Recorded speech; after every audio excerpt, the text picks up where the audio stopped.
police resignation is effective March 19th, 2015. Bullets were really right past my head. They were shot just because they were police officers. Tonight, Ferguson, Missouri is in the spotlight once again. Another demonstration triggered more violence last night, and this time 2 police officers were shot. Tonight, we know those officers are expected to recover, though. Good evening. I'm Jeff Butera. I'm Krista Fogelsong. Investigators say they were ambushed, shot while standing right next to each other. ABC's Lana Zach has the story. The manhunt is underway for those believed to be responsible for shooting 2 police officers in Ferguson, Missouri. That was Lana Zach reporting. Tonight, President Obama says his thoughts and prayers are with the 2 wounded officers and their families. The family of 18-year-old Michael Brown is also speaking out tonight. They call the shooting senseless and say they will not tolerate violence directed toward law enforcement. ABC7 has team coverage tonight. We're breaking down what led up to the shooting of those 2 officers. 18-year-old Michael Brown was shot and killed by Officer Darren Wilson in Ferguson last August. That shooting sparked protests across the country. Missouri Governor Jay Nixon then declared a state of emergency just 2 weeks after the shooting, hoping to calm tensions in the city. On November 24th, a grand jury decided not to indict Officer Darren Wilson on any charges, and chaos then erupted. There were violent protests that night, rioting. At least a dozen buildings were burned to the ground, as well as multiple police cars. Officers were hit with rocks and batteries. And we're giving you more right now. Back on March 4th, the U.S. Justice Department announced it would not prosecute Wilson in Brown's death. The department also released a report that faults the city and its law enforcement for being racially biased. On Tuesday, the judge Ronald Brockmeyer resigned. The report accused him of using his court to fund the city on the backs of poor minorities. Yesterday, city manager John Shaw resigned after the city council unanimously voted him out. That resignation was followed by the police chief, Thomas Jackson. His resignation will be effective March 19th.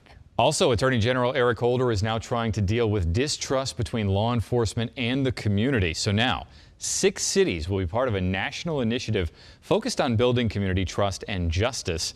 Found out they include Gary, Indiana, Birmingham, Alabama, Fort Worth, Texas.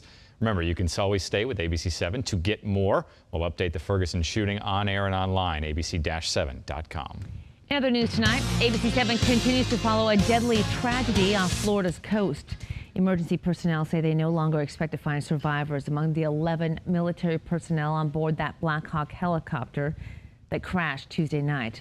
Crews are now in recovery mode. We are transitioning our search and rescue operation to a recovery and accident safety investigation. That helicopter was first reported missing Tuesday night. Crews found debris Wednesday near Eglin Air Force Base. The cause of the accident has not been determined yet, although the aircraft went missing in heavy fog. Right now at 5:30, another embarrassment for the Secret Service. 2 senior agents have been removed from their jobs after driving drunk and crashing right outside the White House. One of them is a top member of President Obama's personal detail. Officials say they were driving a Secret Service vehicle last week after drinking at a party.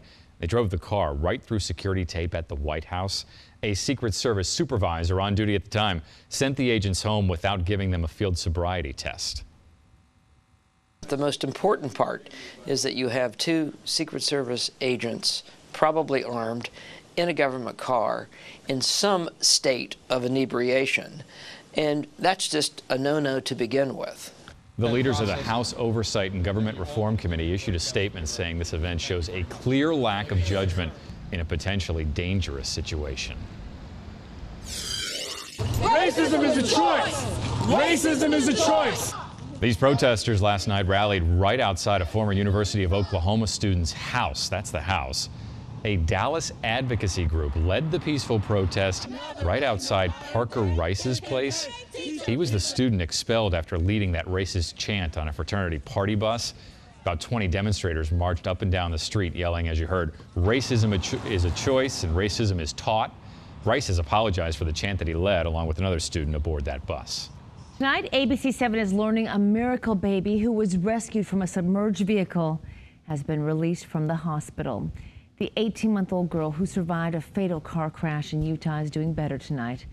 Little Lily Grossback was trapped inside the wreckage for more than 14 hours.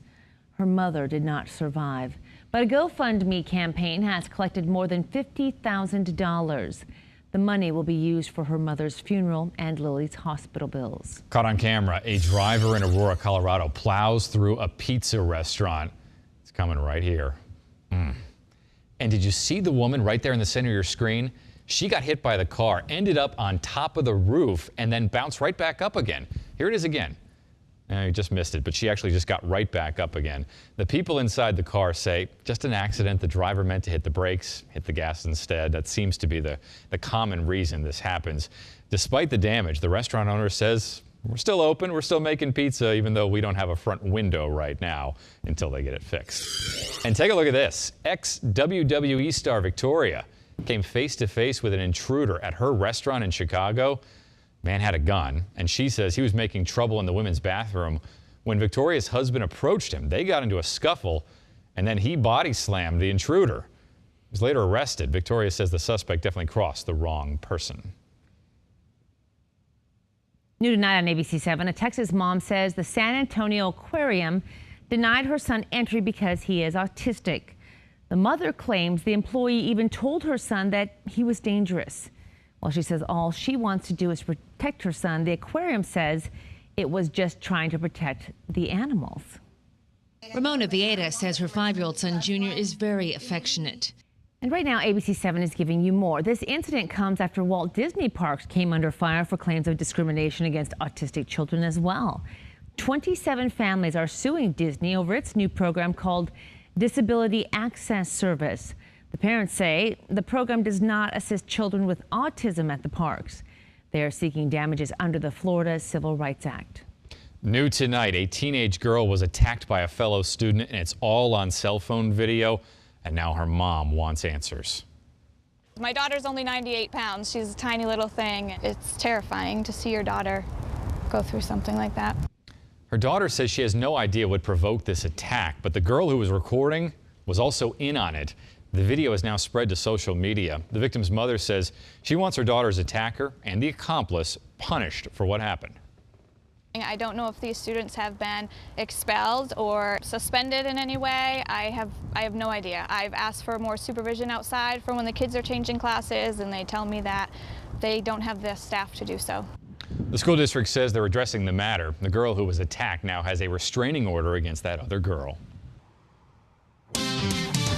Today, my knee is about a level 5. But help is on the way for people who suffer with chronic pain. Next, what's called the melt method and how it works. A couple of showers melting the heat in Collier County right now. One crossing I-75 just to the south of Pine Ridge. And we're looking at a couple more showers to pop before the end of the day. But some slightly cooler weather is on the way. And I'll have your Storm Warn 7 forecast to let you know when. That's horrible. Yeah, that's bad. Beer bottles, cigarettes, look at that, littered all over our beautiful Fort Myers beach. Bags of trash. Who's responsible for cleaning it up? ABC7 gets answers. That's new tonight, coming up at 6.